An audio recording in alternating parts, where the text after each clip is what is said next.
kuadër të sezonit veror në turin artistik të koncerteve maraton që Ansambli Kombëtar i Këngëve dhe Vallave zhvillon në të gjitha qytetet e Shqipërisë, sonde ndalesa e tij është pikërisht në këtë shesh, në qytetin e Durrësit, në qytetin kryesor turistik të Shqipërisë, ku përveç publikut jam i sigurt që do të ketë edhe shumë artëdashës të huaj, turistë që do të shijojnë sonde muzikën e mrekullueshme shqiptare, vallet tona të mrekullueshme, këngët, pra një kolorit, le të themi, nga trashëgimia dhe nga tradita jonë dhe pjesë nga folklori i pasur shqiptar.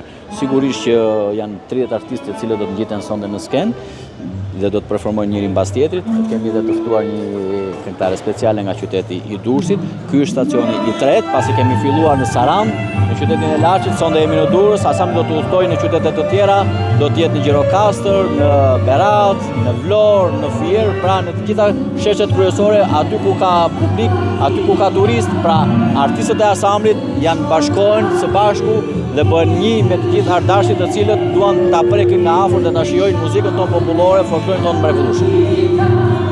Violeta, sot do të jesh pjesë e ansamblit të këngëve dhe vallave popullore. Çfarë repertori do të ngjitesh në skenë? Sot do të këndoj këngën Lule Dura ka Tirana. Pavarësisht se jemi në Durrës, është një këngë që popullin pëlqen, një këngë që tregon edhe vokalin tim, edhe besoj se publiku do ta pëlqejë.